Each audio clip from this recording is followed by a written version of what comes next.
never know if it could change your life. Take a chance, you're neither wrong or right. You never know if you don't roll them dice. You better roll them dice. You never know if it could change your life. Hey, Rob, I need you, investigator. I need you to join a secret society to confront occult horrors from beyond and keeping the true nature of magical incursions besetting our world hidden. Does this sound familiar? It does sound familiar to me, Matt. I love Call of Cthulhu. I mean, I love Rippers, the Savage Worlds monster hunting game. I mean, I love. Sorry, what are we talking about? What if I said it had steampunk elements and strange afflictions? Might you be guessing at a role playing game? Oh, that's different. I mean, it's not different than Rippers, but it's different than what I was expecting. It's not Call of Cthulhu. I'm intrigued, Matt. Tell me more. What if I said it uses a D6 based system and arc driven narrative play? Well, and it's a game of investigative horror. Now that can only really be one thing. It's all clear to me now, Matt. Yeah. Well, what are we talking about? Well, we're talking about Vaesen. Vaesen. That's what we're talking about. Obscure. No. Candelas are obscured here. A game that is very similar. Vaesen. No blades in the dark. Publishing. No rippers. Just simple Vaesen. Some Vaesen. Vaesen, some folk creatures, some Scandinavian folk horror. Yeah, we're talking about the Free League Publishing game, recent-ish as far as role-playing games go, 2020, by a bunch of Swedes, not unlike the game that we reviewed a few weeks ago, Coriolis, same system, but yeah, entirely different feel, vibe, different mechanics, bunch of good stuff here. It's completely different than Candela Obscura, but it's also very similar, but it's also really interesting, and I'm really excited to talk about it. The tagline's Nordic horror role-playing, and it takes kind of fae, folk tales, spirits, giants, trolls, and sets it in a not 19th century Scandinavia, where you play characters who can see said supernatural creatures with the mysterious sight, and you have to negotiate, battle, deal with them. It's another setting that uses the Year Zero engine, and let's talk about it. Yeah, it's a really, I mean, just talking about it does evoke other games, but there's some really interesting and unique stuff in this, and I think it's also just really well written and well done. It's very thoughtfully laid out. There's definitely enough to distinguish this from other similar games. It very much has its own thematic center, but yeah, on first blush, it does remind you a bit of perhaps Candela Obscura or even Blades in the Dark or Call of Cthulhu, any number of other horror investigative games. But that's because that's a cool genre. It's fun to play in, and there's lots of room for design within it. In the design history, this might also remind people of another game we've reviewed, Tales from the Loop or Things from the Flood, because just like those games, Free League bought the rights to the art from Simon Stalenhag and made a game about it. The same thing happened with Vaesen, an artist by the name of Johan Erkegrans. Johan Erkegrans has done a bunch of book illustrations and made this great book of fae folklore illustrations, and Free League bought it and said, hey, you like RPGs? We're an RPG company. Can we use your concept to make an RPG game? Free League has done this before, right? They took Tales from the Loop, a book of cool Swedish art thing by a cool conceptual artist who has a unique style, and they made a role-playing game about it. And they did the exact same thing, except instead of 1980s kids with robots, now it's mustachioed steampunk investigators dealing with creepy folklore. Much like Tales from the Loop and Things from the Flood, the art direction really drives the vibe and the feel, and it's very easy to sort of get an idea for what type of game you're playing just by looking at the various illustrations, the creatures, the character art. It's extremely evocative. And this game was kickstarted. It made around 250,000 American dollars, and then a sequel game, which is set in Great Britain and Ireland, raised around $600,000.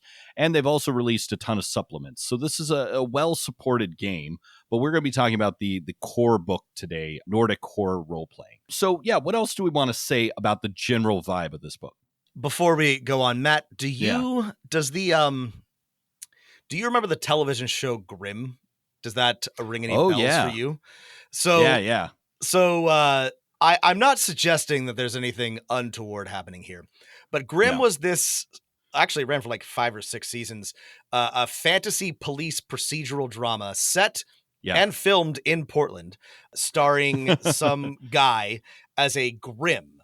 Who is a descendant of, I think, the brothers Grimm. The brothers? They fight monsters called, you guessed it, Vaesen. Grimm. It's like a monster of the week. He, fights werewolves and animal people. And honestly, it was pretty mediocre, though, again, 5 seasons somehow.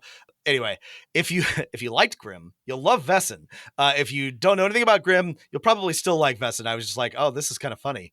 What a quinkadink. Yeah, this one, just like Tales from the Loop, is like, its inspiration of how it came to be is very clear. There's a really good artist who loved monster manuals and D&D like books, or the Swedish version of them, and one day made his own coffee table book full of cool monster designs, and they made a role-playing game about it. But it's like, what are the parallels? Well, just like Tales from the Loop has parallels, and like, hey, this is kind of like Stranger Things or certain episodes of The Outer Limits that are focused on children, or E.T.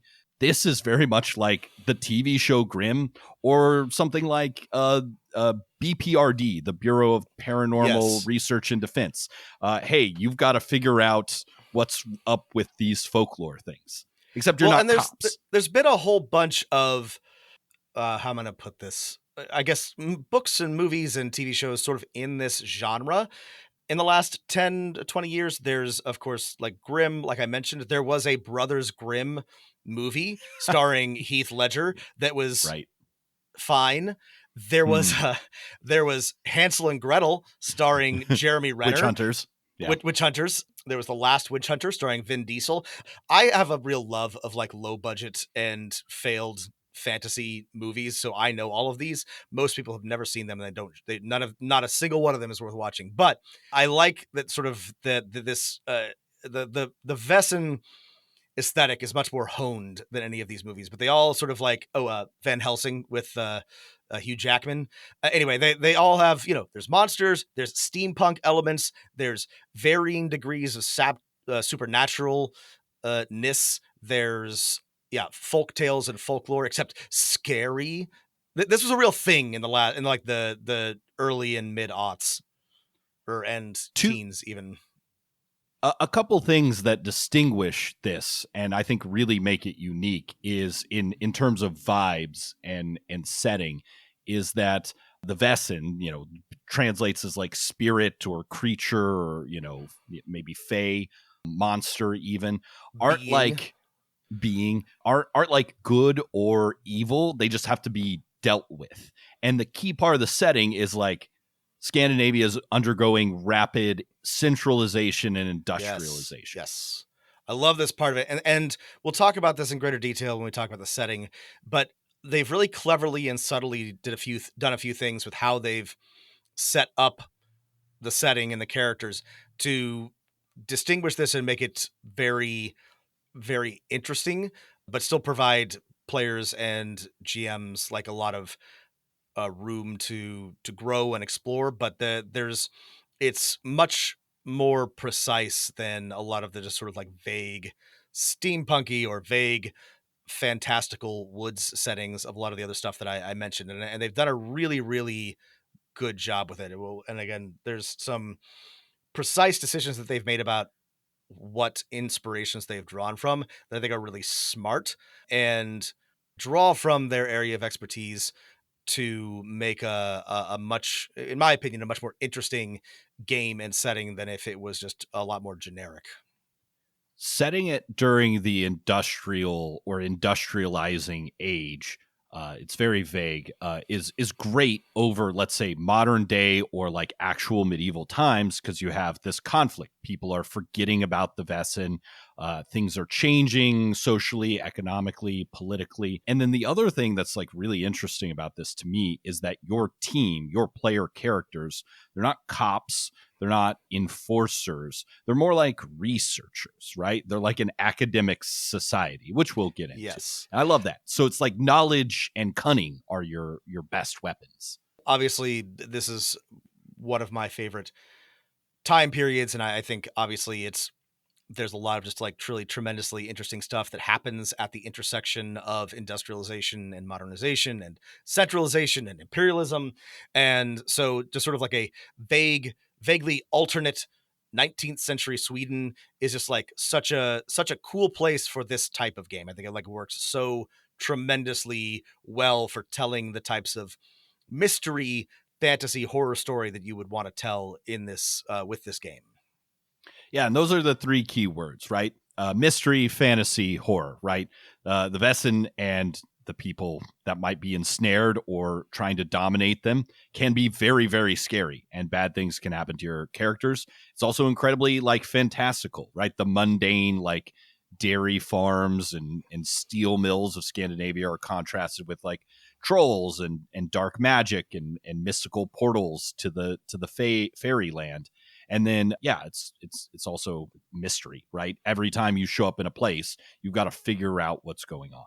And that's the core of the like play loop. Figure out what's going on and maybe find some way to deal with it.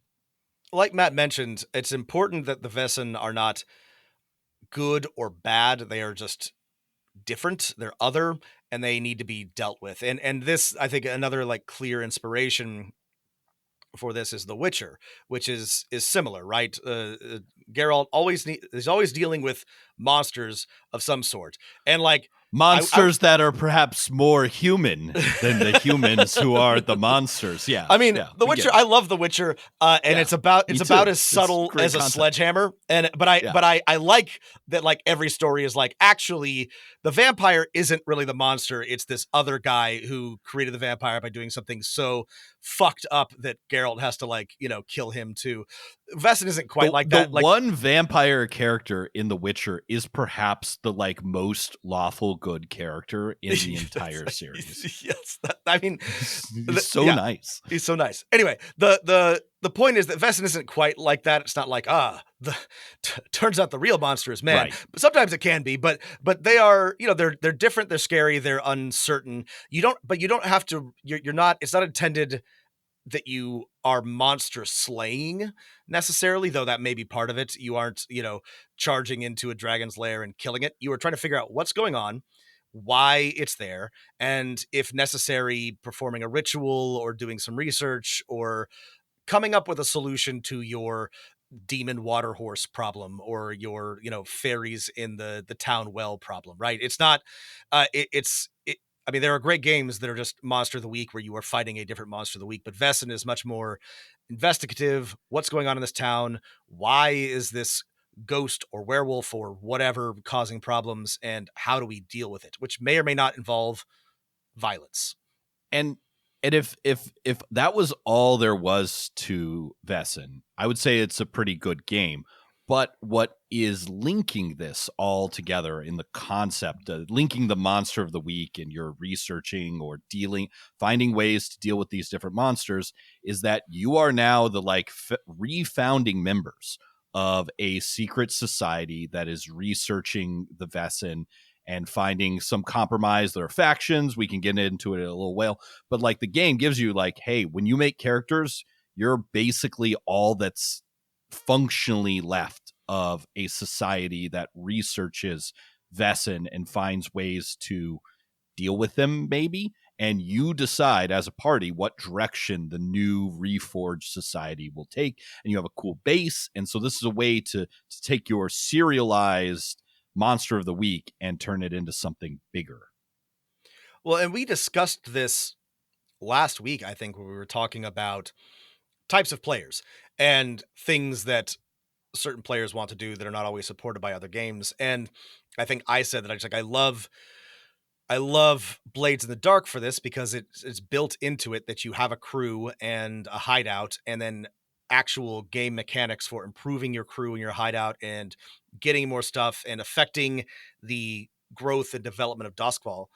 And Vaesen is the same way. You are this society has been devastated, and you are new recruits, and you, like Matt said, you are deciding and guiding it through the process of rebuilding, which to me, I love this shit. I think that's just one of my favorite things to do in an RPG. And without a little bit of like mechanical guidance, it feels just kind of falls flat to me. But having sort of specific goals and specific paths of growth and development in the book, you don't have to have much, but I love what Vaesen has done. I think it's so cool. We'll talk a little bit more about it when we get to that section, but I love that this is built into the game, the same that is built into Blades in the Dark. I think this is an awesome thing to have for any sort of serialized, like long-term campaign. Yeah. Before we get into the actual sections, I think the only thing that like we haven't covered is that as player characters, you are Thursday's child, right? You know, we all learned the rhyme if you watch Netflix Wednesday or if you just know your nursery rhymes, but it's Thursday's child has far to go. And your journey is that you are, you know, blessed or cursed through some traumatic event with a sight that allows you to see Vaesen at all times, right? And there are other people like you throughout the world, and the game structure encourages you to meet those people. But it's like, yeah, this is why you are the supernatural investigator, not because you trained or any way, you just kind of had this thrust upon you, and so you can come from a variety of backgrounds. And then when you deal with the Vaesen, one of the key parts that I don't think we can save for later is you can't kill a Vaesen through force of arms or might. Each Vaesen has suggested rituals that your characters will have to uncover to either deal with them or drive them away. And of course, the game is set up so that like you don't always have to like bury the revenant in a consecrated church coffin and then nail 7 iron nails into the lid in the shape of a cross. Maybe you can just figure out a way to ask it to go away and it will agree to that. So I like the site a lot. I've increasingly come to enjoy systems or settings that have just like a little bit of guidance, a little reason why your players have something in common or have or would come together. Something like the site, something like in Vampire the Masquerade, you're a vampire. But, just it still gives you plenty of freedom to create the character that you want, but like just as a baseline understood thing, you all have the site. You're all Thursday's children, and so you can all see Vaesen, and that gives you something in common, and sort of like guides your direction when creating characters.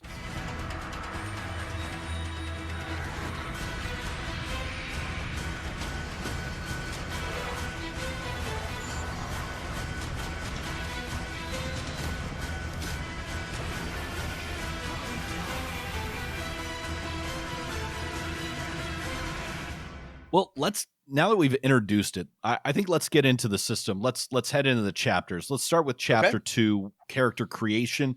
So as Rob said, you have the site. That's what binds you together. You're all what's left of the society, except you're all kind of new recruits. It's a year 0 league system. And this one uses the D6 pool, which means that you have 4 attributes, 12 skills. You have a sort of a special skill called resources. And whenever you make a check in the system, you're rolling D6s trying to get 6s. 6s count as successes. More than 1 6 could be a critical success or a success on an extremely difficult task. And like all year 0 systems, this one has a unique mechanic that lets you re-roll dice. We talked about in Coriolis, you could pray to the icons, and that would let you re-roll, but it also gave the GM dark points. In this one, you can re-roll, but you have to take on a condition, which is like damage. And you can hold up to 6 conditions, 3 physical, 3 mental or spiritual, before your character kind of gets knocked out of action. In addition to sort of the standard character creation elements, all characters in Vaesen also have a trauma and a dark secret. again, to sort of play into our horror and dark fantasy tropes. These are all varyingly interesting, and they're dependent on your, or partially dependent on your archetype, which we'll talk about each of the choices for that in a minute. But this all these packages come together: attributes, skills, talents, motivations, traumas. Like we said in Coriolis, I compared to some of the other systems we talked about, I think this does a really good job. I think Year Zero does a really good job of, I don't think it like holds your hand. I don't think it provides too much structure, but like it really like it moves quickly. Like it's very easy to go from like one bit to the next and know how to create a character. It all sort of like flows naturally, and by the end you have a very like clear idea of who your character is and what they can do. In my opinion, Right. I think it does a really good job of this. As a game master, you basically show the players the archetypes and you say, pick one of these 10. And there's great examples, just like with Tales from the Loop and Coriolis, where players can just be like, all right, for my motivation, it's becoming famous. My dark secret is that I falsified documents to get my research results. But they're evocative enough, you could easily make one of your own after you've looked at a couple of these. And archetypes, like Rob said, they give examples for a dark secret, motivation, trauma, which is how you got your sight, and your relationships. Archetypes also pair with one of the 4 attributes as one of your like favorite attribute, the one that you can have up to 5 points in. You also pick whether you're old or young, whether you get more attribute points or skill points. Each archetype also has 3 unique talents that only that archetype can have, and a minimum and maximum resource rating. We should also mention that there is a fun alternate life path system for creating your character where you can roll or pick on some tables that's included at the end of the book. But we've got these 10 archetypes. Yeah, and the archetypes, they tell you, much in the same way that D&D's archetypes tell you what type of game you're playing, these tell you what type of game you're playing. They are things like the academic, the doctor, the hunter, the occultist, the officer, the priest, a private detective, a servant, a vagabond, and a writer. Finally, a class where I can be a novelist. That's right. Finally, I could be a useless journalist in my game. Yeah, and yeah, some of these are clearly designed for one thing and some are designed for others. Again, it reminds me a lot of certain settings for Call of Cthulhu, where you might have a lot of people who are playing explicitly non-combat related people. And those are just as useful in a game of Vaesen as an officer or a hunter. You know, you probably do not want to have a lot of actual fights with either people or Vaesen. So a lot of what you're going to be doing is investigating, talking, sneaking around, all sorts of things. And all of these archetypes are useful at one or more of those things in a specific way. If you want to fight an ash tree wife, you might get real fucked up really quickly, because this system plays into that theme, Rob, really well, in that you don't have like hit points and resolve points like in Coriolis. You just have conditions, right? 3 physical conditions: exhausted, battered, and wounded, and 3 mental conditions: angry, frightened, and hopeless. And these are mostly flavor descriptors. They give you a penalty to the rolls of the appropriate type when you take them. But it's just sort of like, if you push a roll and the game master asks you to describe how you push a roll, you say, I'm becoming desperate. I take the hopeless condition, I re-roll my dice, right? And you can act out how your character is hopeless. But because you only have 3 of each condition, and every time you take damage in this, whether from pushing or from failure of a roll or from being attacked, you're quickly very close to being broken. So your characters are not action heroes. They're nerds. They're nerds. Vaesen nerds. And Vaesen nerds are big, powerful, magical creatures. Not big. They're powerful magical creatures, even the little ones. And you may fight them, but you really don't want to, because they're tougher than you. They can't be killed by normal means. They can only be banished. And so, yeah, and you don't have hit points, right? You can't like soak damage. Everything that happens to you, every like negative effect will compound to make it harder for you to do anything. And yeah, it all sort of like works together to evoke the type of game that you're playing, which is a scary one where you are outmatched and you have to use your wits and planning and lean on your team to try to stay alive. Yeah. And like most year zero systems, to really have a very solid chance of succeeding, not only do you want to have lots of points in your attribute and your skill, and maybe get assistance from another player, maybe have a equipment bonus to give you some extra dice. You also have a unique ability built into the cycle of the adventure loop, is that whenever you go out on research trip to do your monster of the weeking, you get an advantage. You get to describe what happened to your character on the journey there. They read a cool book, they had a dream, and when that, you get to once per adventure, throw that in there to get some extra dice. But to really succeed, you're probably gonna have to push yourself pretty frequently, which is gonna really ratchet up the tension because yeah, this game really leans into the horror setting through the fragility of your characters. I don't want to go into this too deeply because it's much the same as Coriolis, but I do want to mention how good of a book this is for game masters, that they've done a really good job of giving you the tools that you need to run the game. They include a lot of examples of play, and at precise moments where you would need to have an example of play to understand what's going on.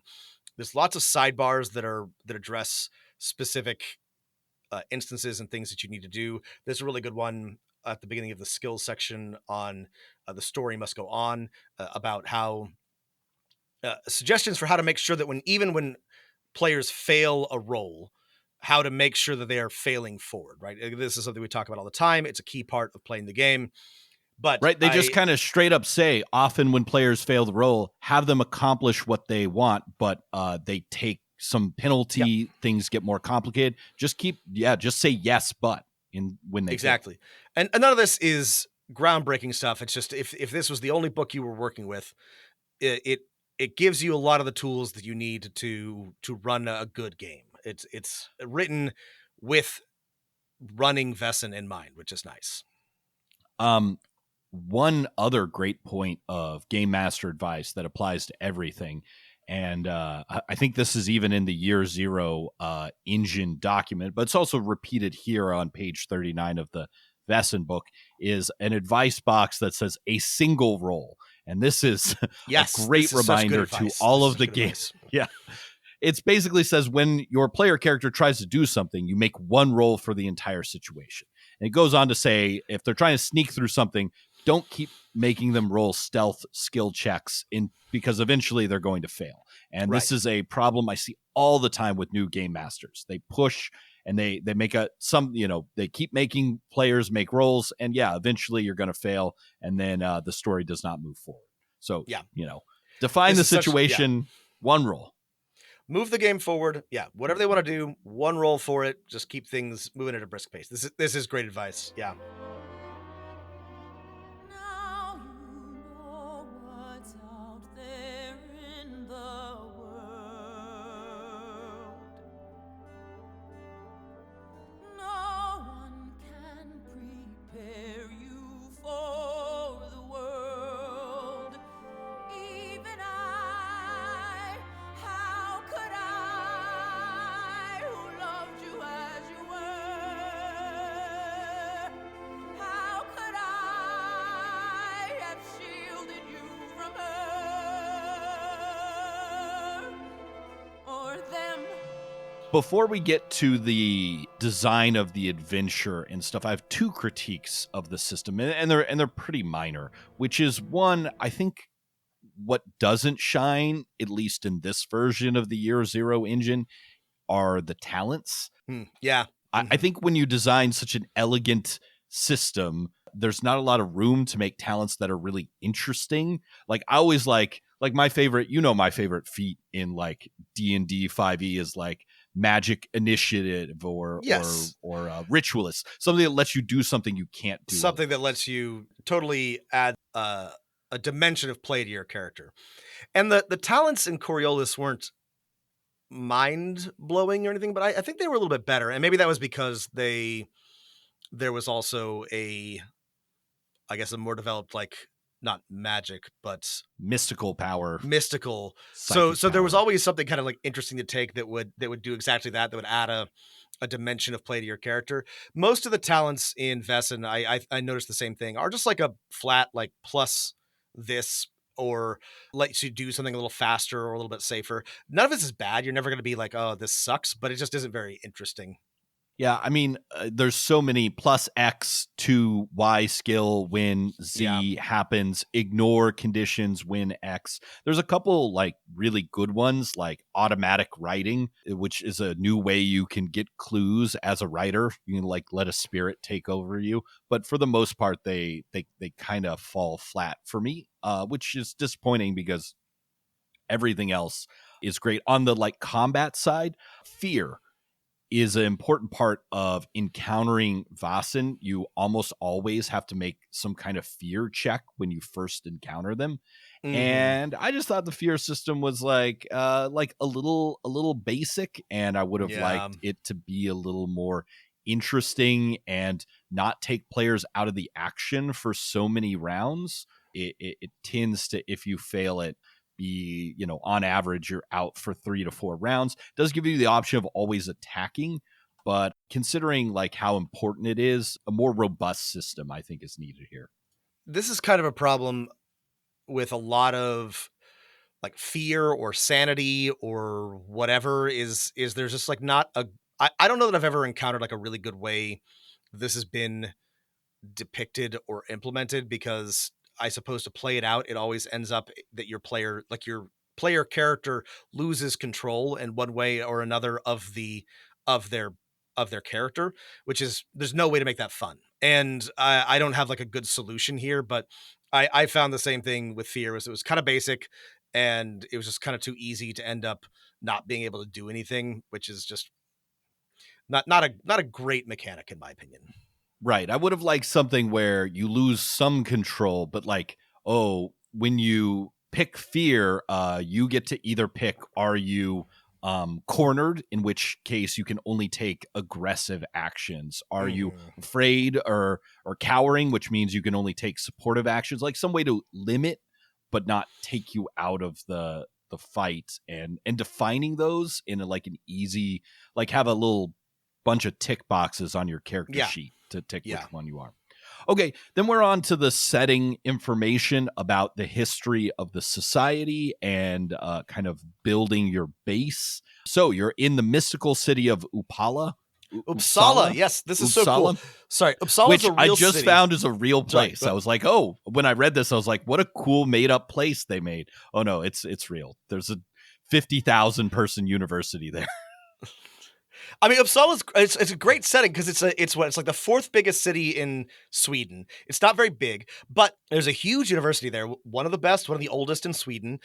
Gustav Vasa, one of a king, I think, of Sweden, was from there. He built a big dumb castle there. There's a cathedral. Again, it's not as big as like Stockholm. Like it's not even like a particularly big city in the grand scheme of things. But that makes was it sort of Gustav Vasa the king that built that really big ship that just sank immediately? Yes, yeah, the one that sank, that got sank in the, and it's like well preserved. The Vasa, yeah. Anyway, I think this is one of the like small decisions that they made that like just really like delight me as a person interested in history and sort of like this time period, because it gives you enough to work with, right? The cathedral, the university, the castle, like a little bit of a lot of history and culture, but like it's not a huge city, so your players can still, they can't, necessarily count on having everything that they need, and they're not so like overwhelmed they're going to get lost. Like they have a chance to sort of like have an impact on their surroundings. I think Uppsala, alt history, Uppsala is like a perfect, just a great place for the society to be based. And speaking of the society, we're given a history of the society going way back. Carl Linnaeus is in this version of Sweden, not just creating taxonomies of fish and plants, but also of Vaesen. And we're introduced to some factions within the society, people who want all Vaesen destroyed, or another way of approaching them. And then we find out that most of the society was killed by a bunch of giants not too long in the past. And the rest of the people have either fallen on hard times or wandered off to other parts of the world. And so the player characters have essentially inherited not just a base, but an organization that as they play, they will reshape, and they get a character sheet for their base, Castle or Gildenkrantz, Rosenstern. Gillenkreutz? Yeah. Gillenkreutz, Castle Gillenkreutz. And they can add all sorts of cool things. They can take on special roles within the society. Yeah, I love this. Again, 19th century, this is peak secret society in Europe. This is when we get the Freemasons, the Illuminati, and the Order of the Hermetic Dawn, and also like the rise of, secret, Republican societies and democratic, student initiatives. Like this is just like tons of really cool groups of people with funny names doing interesting things, and the society being one of them that your players get to build. It fits so perfectly in the setting. I love it. It immediately gave me a ton of ideas. I think this is great. And yeah, and you have, like Matt said, there are some society members who are like, all Vaesen must be destroyed, and some wanted to understand it. And so your players can go in with an idea of like what type of society they want to build. Do we want to be a ruthless, crusading, inquisitorial society, or do we want to be more academic, or do we want to be religious, right? Do we want to like spread the light of, Christ's church to the corners of Stockholm and drive away the folklore? That would be kind of a fun one. Be real like asshole, religious types. Or have characters who support different factions, right? And get a little bit of conflict fun inter-party drama. And we're also not just given the society, a history of it, and how the characters fit into this history. There's a brief gazetteer of Uppsala, and it's a great gazetteer. There are tons of named people in it. Organizations like the newspaper, the police, radical student groups fill in the blanks with what they want. Yeah, it's a great like home base for both adventures and for downtime. Yeah, like Matt mentioned, there's details on how to build your headquarters and drive the society. Like Blades in the Dark, you have specific facilities or upgrades that you can get. Things like a pigeon loft or a library, a temple. You could buy contacts, right, or acquire contacts like bankers and fixers and a patron, personnel, right, like a gamekeeper. I mean, I just love this stuff. You could spend years just doing society stuff, investigating Vaesen. Like, you could run this campaign, as far as I'm concerned, indefinitely, right? There's just always going to be something for your players to do, and something that the society needs to get done. And if you finish with this one, there's always the British Society, which I'm sure sucks way more than the Swedish. Yeah, sure. It's grim and awful. I haven't read it either. So the society is great, but Rob, it's all about the cones. It's all about the Vaesen, that's right, which is the next chapter. And we got a little over between a dozen and 20 Vaesen, and they all have huge write-ups. They all have big art, and for each Vaesen, we're given their basic stats and what they can do in combat and what conditions the players can inflict on them. We also have what magical powers they have. We have a write-up of what they want, what might upset them, and a suggested ritual and secret that can be used to deal with them, banish them, or take care of them. And for each one, I think we're given at least 3 examples of how to put them into a monster of the week scenario. This is just, it makes me wish that other monster manuals were as good as this. If these are peak bestiary writing right here. This is peak bestiary, and these are obviously cultivated and aimed towards a specific setting and a specific time. So you couldn't necessarily borrow these for any setting, but you could probably borrow them for a lot. And if you were at all interested in running this, or just curious, it is worth getting this book for the Vaesen alone, because it is, like Matt said, it's peak bestiary. It's perfect, right? A little bit about them, 3 examples of conflicts, some magical powers, characteristics, a secret, the traditional sort of like ritual way of dealing with them, a little bit of flavor. So good. It's just like there's just so much to work with, and it's still all sort of like contained in basically 2 pages for each Vaesen. It's like this is just masterfully done. Do you have a favorite Vaesen, Matt? I like the ash tree wife. I like the way the werewolf is handled. If you want to fight the a werewolf. good old, One of my favorite depictions of a werewolf. Like it's really cool. Yeah. I like the way giant, like I really enjoyed reading a more folklore take on monsters we've been fighting at my table forever, like trolls and giants, right? You know, like to deal with a giant, the ritual is they flee at the sound of church bells, and you must either sprinkle holy water or raise a cross in front of its dwelling. Or you could maybe turn them to stone if you can learn their true name. Yeah, it's terrific. These are also like richly rooted in folklore. Like they're not.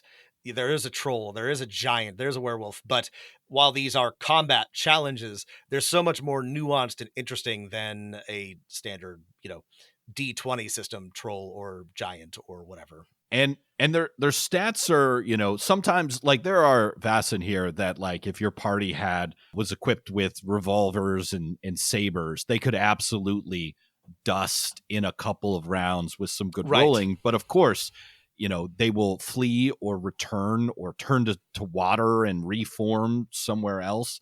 So yeah, I just love the idea of like, yeah, in a pinch, you can fight these things. However, you're going to have to figure out a more permanent solution if you want to deal with it. It feels like peak Hellboy. Yes. Yeah. I really like how these fights are setting up. The stat blocks are simple. It also lists the thing that can get a little complicated is that each Vaesen can select from 0 to 3 magic sets of powers, and then you'll need to go look up what those magic powers can do and how you can use them on a village or on players. But that's kind of maybe more in the background, but you do have to do a little prep of the monster before you yeah and the magic system, it's not, players could do magic as well, we should mention, potentially, and it's not complicated, I guess, but it wasn't to me entirely intuitive, that doesn't mean there's anything wrong with it. It's sort of like its own addendum system, which you don't have to engage with a ton, but it doesn't seamlessly integrate a way a lot of the other things do. And yeah, you'll have to do a little bit of prep. It's not complicated. It's just a little bit to the side, I guess.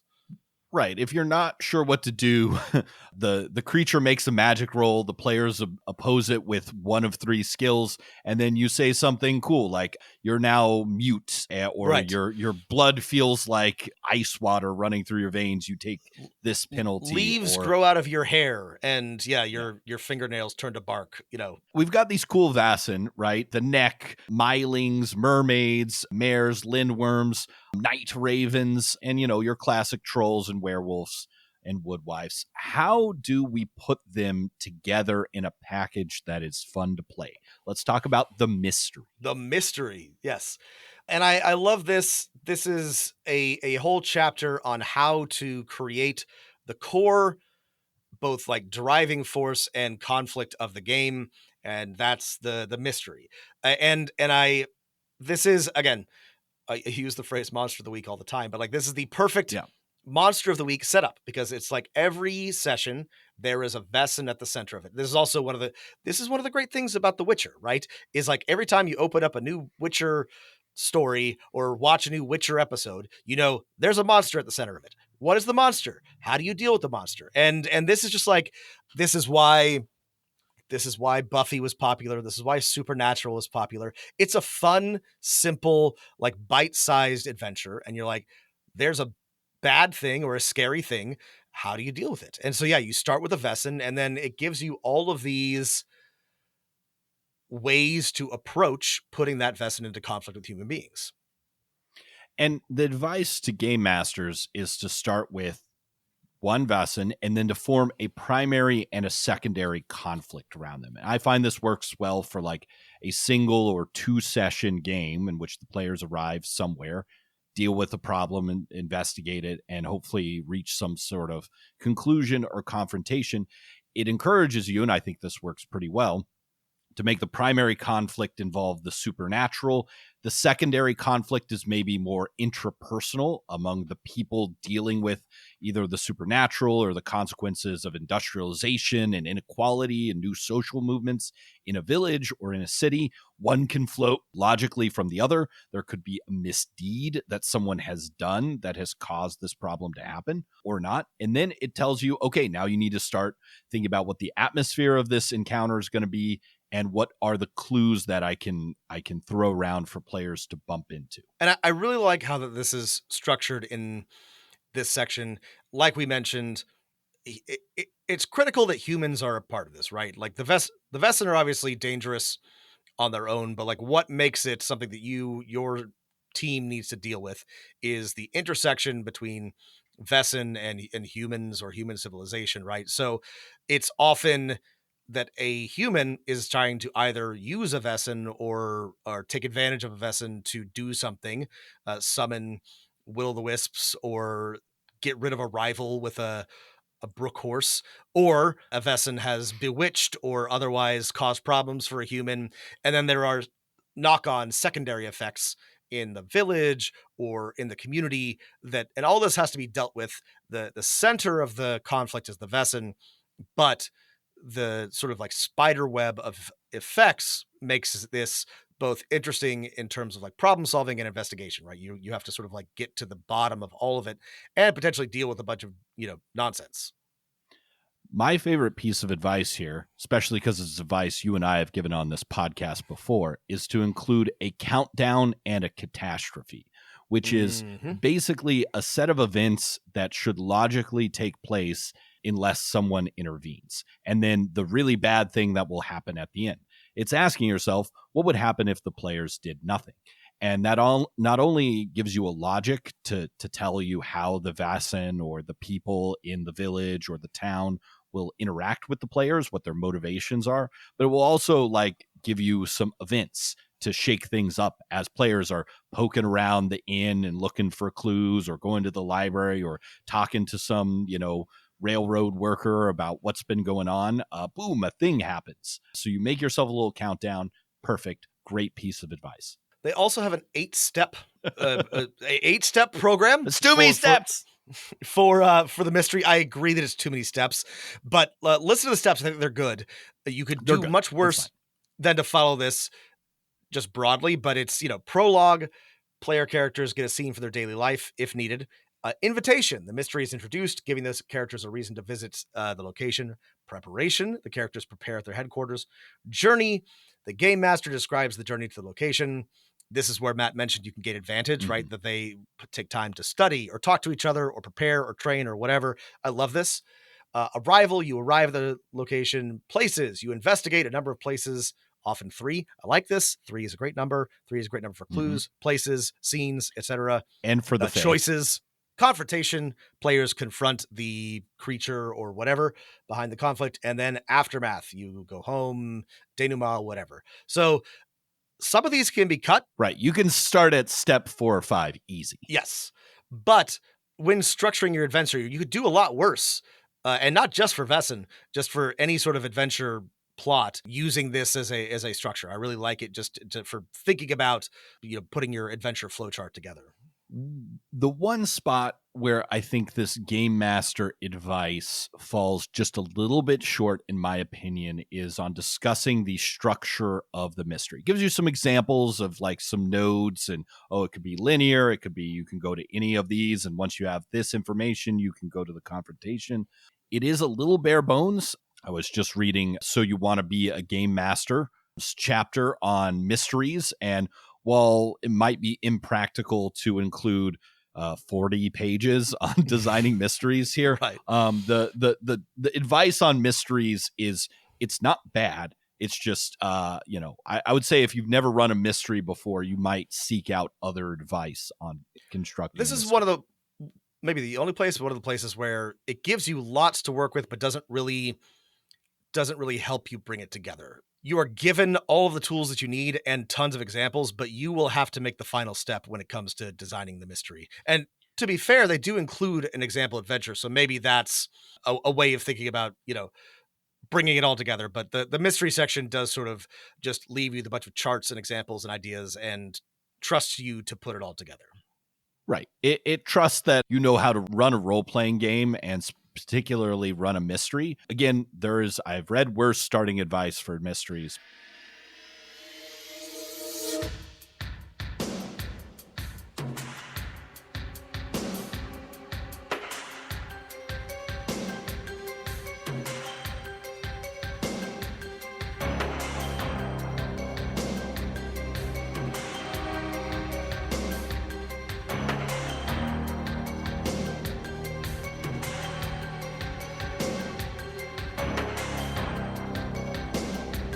Speaking of the starting adventure, Rob, this is past our tests of, yes, there's a starting adventure in the book. It is The Dance of Dreams. And Rob, I have to say, I have some critiques, which we'll get to, but I think this one's a pretty good one. It's not the most brilliant adventure I've ever read, but it's pretty good.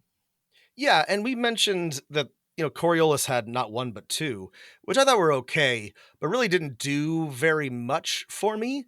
This one is much better.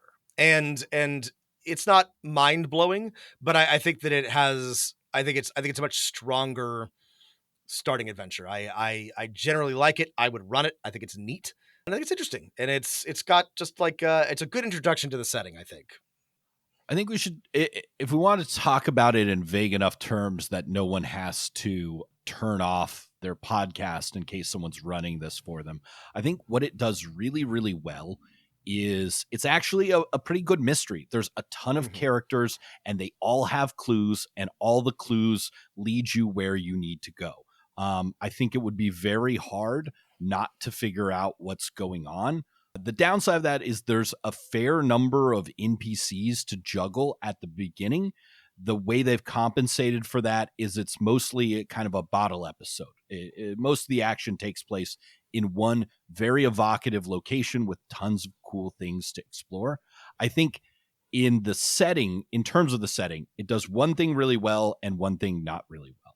I think it does a really great job of giving you a ton of leads and background for introducing the society and making a larger campaign about the intrigues of the society. And there's some fun blanks you can fill in as the GM that you actually really have to fill in. You have to answer the question what the villains kind of wanted in more detail to make this work. What it doesn't do well is have a really cool Vaesen. Yeah. I before we get to that point, and this was my primary objection with the adventure as well. And we could tell you this without it being a spoiler, but there is a really cool, like Matt said, setting with a map, a lot of neat stuff. It's the Witch's Cat Inn. Even if you don't run the adventure as written, this is such a neat location. You could take it and adjust it. It's awesome. It's just like it's a bunch of NPCs, a good map, lots of clues and hints and hooks for potential adventures. But yes, the sort of the payoff for the starting adventure is it's so-so, right? You would want it to be a little bit more of an exciting Vaesen or an introduction, and you could change that. That would be relatively easy to change as a GM. But generally, again, especially compared to the Coriolis ones, this is a pretty good starting adventure, I think. I would absolutely run this as my first adventure. It might be a little long. I could see this taking more than one session, but even so, yeah, it's just such a great introduction to the setting and how to investigate and spooky supernatural things happening. I would say, like, my critique of it is that and this is true for most adventures, so it's not a serious critique, is you need to make yourself like a one-page, like, NPC relationship map, because the way the what is really going on is presented can be a little confusing because there's multiple generations involved and there are some NPCs that are kind of there as maybe false leads or people the players can, if they missed a crucial skill, can go to that you might consider cutting. Looking at you, fancy private investigator guy. But yeah. it's got great maps, it's got great handouts, it's got a couple great events, it's got a cool catastrophe if the PCs do nothing. Yeah, I love it. Your players will have lots of feels for the kind of main NPC who needs their help, who's still alive. They'll also have some feels for maybe one that's not alive. But I will say, if you don't like A Dance with Dreams, I read a couple of, and there are lots of third-party modules, including a ton on Drive-Thru RPG. There's Free League has published a whole campaign, is in hardcover or in PDF. But I looked through a couple of them to try and find one that was like the perfect one-shot. And the one I like the best is Summer in December by Matthew Tyler Jones. And it's available for a couple bucks on Drive-Thru RPG. I'm sure we'll put a link in the show notes. And unlike A Dance of Dreams, this one has a great Fae, has a great Vaesen that the players can interact with and deal with. I like this one a lot, and I think it's maybe a little simpler to run and more guaranteed to complete in a single play session. Okay, so that's Vaesen, and I think it's clear to say that we both liked this a lot. Again, it's hard to the core conceit of taking a cool art book and building an RPG around it is brilliant. There's nothing not to like about it. And they could do it as many times as they wanted. And I would never be mad. I guess it's probably because they actually make good RPGs to go with them. So I might be mad if they didn't make a good RPG, but sure. This is great in the same way that Tales from the Loop was great and Things from the Flood. And if you're not obviously interested in a dark fantasy horror RPG, it may not have much to offer you. But I think even if you aren't, the bestiary, the Vaesen, is so good and so cool and something that you could borrow for any type of game. And it's also just any fantasy game. Any fantasy game.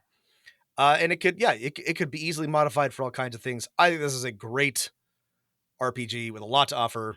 And I would love to run this or play in this at some point. I think it's one of my favorite, maybe my favorite Free League setting. I haven't actually I think I've actually spent more than a handful of hours playing any of them, so I don't have any hands-on experience to draw from. But I really like this. I could think of a lot of things to do that would be fun with this setting. Didn't like Mutant Year Zero. Didn't really like Forbidden Lands, which is their fantasy one. Liked Coriolis a lot, and this one is by far my favorite. I think the system works great for the setting and the feel and the vibes. I think the GM advice on using a supernatural creature to create conflicts, it's perfect. And yes. I think we joked about it being steampunk, and there's a lot of steampunky things, and I will defend it and say it could be steampunk if you want to. It's just 19th century. It's not very steampunk. You can ignore anything that smacks of steampunk to you if you want to, but if you want to have trains, you could put them in a Zeppelin. Well, there's trains no matter what. Sorry, trains are real, Rob. Zeppelins never existed. Okay, Matt. Trains, a magical mechanical vehicle that runs on steam power in the 1850s. Okay, sure. It's so efficient, we haven't topped it even today. We could invent something that cool back then. You could and you could make this game about a lot of things. You could make it about nationalism. You could make it about industrialization. You could just make it about the Vaesen. You could even set it. Well, they've already made a setting book for the British Isles, but there's even a little bit of advice for being how to reskin monsters or come up with cool rituals of your own for your own region's folklore. So, if you would rather run it in the Philippine Islands or North America or something, I think if you want to put the work into it, the rules are bare bones enough. You can change the other things and insert your own favorite or personal mythology into this game. Yeah, I think it's very variable, and while I would love to play in Uppsala in the setting provided, it would be super easy, like Matt said, to without doing any like legwork, just a little bit of reskinning, a little bit of adjustment, put it just about anywhere and run the same type of game. Well, I'm excited to see how our other mini dark fantasy horror investigation RPGs that are coming out stack up against this, because it's set a pretty high bar. So we'll see this what just happened. Candela Obscura Yeah. is like. My book has not arrived yet, so. Yeah, we joked about this at the beginning, but Candela Obscura just came out, and I am looking forward to reading and reviewing it. And I'll be honest, I'm a sucker for this stuff. I love reading about it. I think it's super, one of my favorite types of games to play. So as long as they keep putting out horror investigation role playing games, I will review them. And then probably never run them, but I'll think about it. We will think about them. And if you have thoughts that you are thinking about this game or others, drop us a line, dmofnone@gmail.com or at dmofnone on Twitter. You can check out our Patreon at patreon.com/dungeonmasterofnone or join our Discord. Links to all of this in the show notes. Thanks for listening, everybody, and keep rolling them dice.